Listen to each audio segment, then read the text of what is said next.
परतूर पालिकेचा कारभार की चिखलाचा कारभार? पावसात पालिकेचा फुगा फुटला, रस्ते जलमय, नाल्या तुंबल्या आणि साथीच्या रोगांची भीती. पाऊस आला, नगरपालिकेच्या कामाचा फुगा फुटला. शहरात झालेल्या मुसळधार पावसानंतर परतूर शहराचे तथाकथित स्मार्ट वास्तव उघडं पडलंय. रस्त्यावर साचलेले पाणी, तुंबलेल्या नाल्या आणि सर्वत्र पसरलेले चिखलाचे साम्राज्य यामुळे परतूर शहर पार विळख्यात सापडलंय. पालिकेच्या अत्यंत ढिसाळ नियोजनामुळे सर्वसामान्य नागरिकांचा जीव धोक्यात आला असून आरोग्याचा प्रश्न गंभीर ऐरणीवर आला आहे. मुख्य रस्त्याला तळ्याचे स्वरूप, गाडी चालवतोय की होडी? पोलीस स्टेशन ते बस स्थानक हा शहराचा मुख्य मानला जाणारा रस्ता सध्या एखाद्या तळ्यासारखा दिसत आहे. या मार्गावरून प्रवास करताना गाडी चालवते की होडी, असा संतापजनक सवाल वाहनधारकांकडून विचारला जातोय. तर दुसरीकडे रस्त्यावरून पायी चालणाऱ्या नागरिकांना जीव मुठीत धरूनच कसरत करावी लागते.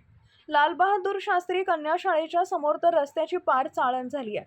मोठमोठ्या खड्ड्यात साचलेल्या पाण्यामुळे दररोज छोटे मोठे अपघात घडत आहेत. लहान लहान विद्यार्थिनी आणि पालकांना या नरक यातनांमधून दररोज वाट काढावी लागते. कुठला मोठा भीषण अपघात झाल्यावरच पालिका प्रशासनाला जाग येणार का, असा उद्विग्न सवाल नागरिक विचारतात. आठवडी बाजारात घाणीचं साम्राज्य, डेंग्यू मलेरियाला उघडे आमंत्रण. दर आठवड्याला भरणाऱ्या बाजारपेठेत अस्वच्छतेची सीमा ओलांडली गेली आहे. सडलेलं धान्य, कचरा आणि तुंबलेलं पाणी यामुळे संपूर्ण बाजारात दुर्गंधी पसरली आहे. दुसरीकडे परतूर गाव भागातील नाल्यांची महिनोन्महिनी सफाई झालेली नाही. नाल्यांमधील तुंबलेल्या घाणीमुळे डासांची मोठी फौज तयार झाली असून डेंग्यू आणि मलेरिया सारख्या साथीच्या आजारांना उघडं निमंत्रण मिळालंय. पालिका प्रशासन फक्त कागदी घोडे नाचवण्यात व्यस्त असल्याचा थेट आरोप आता जनतेतून केला जातोय.